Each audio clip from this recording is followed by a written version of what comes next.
We all think we know who we are, right? We have a sense of self, of me. But what if that self, the I we talk about all the time, is just the very beginning of the story? Today, we're exploring a path, a journey from that I we think we know to a reality that's so much bigger. So, the ideas we're going to unpack today are inspired by the book Khud se Khuda tak, which you can translate as From Self to God. We've pulled out its core ideas to create a kind of visual map to help us all understand our own inner world a little better. Let's dive in. It really all starts with this one huge question, a question you've probably asked yourself late at night or in a quiet moment. Who is this I that's thinking, feeling, and living this life? Who am I, really? To even begin to answer that, we've got to look under the hood a little bit. We need to understand the machinery of the self. So, what are we actually made of? The book introduces this key idea of the nafs. Now, you can think of this as the self or the ego. But here's the twist. It's not one single thing. It's more like a team, a partnership of 3 different parts. Your physical body, your 5 senses that bring in all the information, and your mind, which tries to make sense of it all. Let's break down how this team works. Your body, well, that's your physical vehicle, right? It's hardwired for survival. Your mind, that's the supercomputer, the analyst, crunching all the data. But the self, now, that's the most mysterious part. The self is the consciousness that's experiencing both the body and the mind. It's the one that eventually looks around and asks, wait a minute, is this it? And this is where it gets really tricky. That amazing analytical mind we just talked about, the supercomputer, well, it has a dark side. It can very easily become a prison. And this mental prison runs on a very specific program.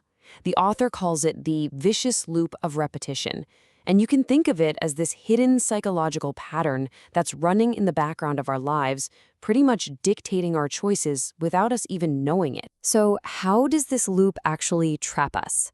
Well, it all starts out making perfect sense. Step 1, we run into a problem. Step 2, we figure out a solution that works. Great. So naturally, step 3, that solution becomes a habit. But here is the fatal flaw. Step 4, that habit becomes a rigid, unthinking formula. We stop seeing what's really there and just repeat the old pattern, even when the problem is completely new. And this quote, wow, it just nails the root cause. The fuel for this loop is our own memory. If our entire knowledge is just our past, it means we are constantly trying to navigate the present moment by only looking in the rearview mirror. We're completely blind to the road ahead. So we can see the trap, this mental loop, but what are the forces that keep us locked inside it?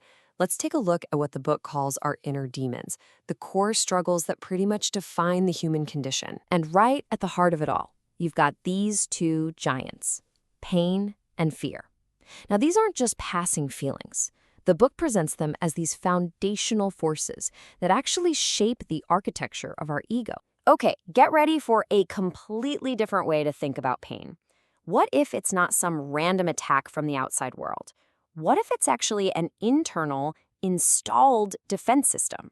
Like a biological and psychological alarm designed for one simple purpose: to preserve us, to keep us safe. So what about fear? Where does that come from? This quote puts it so powerfully, so simply. Thought is the womb of the fear. This means fear isn't some monster lurking out there in the dark. It is born right here, inside our own heads. Let's unpack that, because it's huge. Fear feels like it's about the future, right? We're scared of what might happen. But according to this idea, it's actually about the past. Our mind takes a memory of a pain we've already felt and projects it onto a future event. We're not afraid of the unknown. We're terrified of reliving a pain we already know. And that brings us to the ultimate fear. This is such a profound point. It's not really death that we're scared of. It's the fear of our known life ending. It's the ego, that collection of memories, beliefs, and stories we call me, that is absolutely terrified of its own destruction. And the final inner demon, the engine that keeps this whole show running, desire. It's defined here as the constant urge to become that which is not here. It's that perpetual itch for something else, something more, something different. It's what keeps our mind buzzing, constantly in motion, and never, ever still. Okay, so we've diagnosed the condition. We have a self, trapped in a repetitive loop, and it's being pushed and pulled by pain, fear, and desire. It sounds a little bleak, doesn't it? But the book absolutely does not leave us there. It charts a path forward, a path to awakening. Now, this journey requires two tools that seem like total opposites: doubt and faith. Doubt is your primary tool at the start. It's the hammer you use to break down all the things you think you know.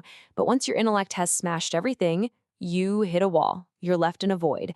And that is where faith comes in, not as a blind belief, but as a courageous step into the complete unknown. Surrender.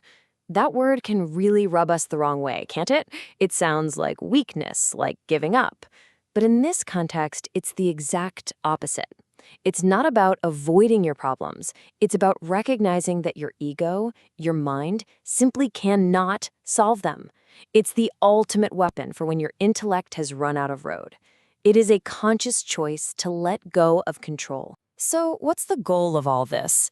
It's to shift from being what the author calls an accidental being, like a pinball just getting bounced around by life, to becoming a conscious traveler. Awakening is that moment you decide to stop being an accident and you consciously choose to start the real journey. And what is this journey really like? I mean, this line, it's just hauntingly beautiful. It captures it perfectly. It's a path of such deep solitude that you have to shed everything, every attachment, every idea about yourself.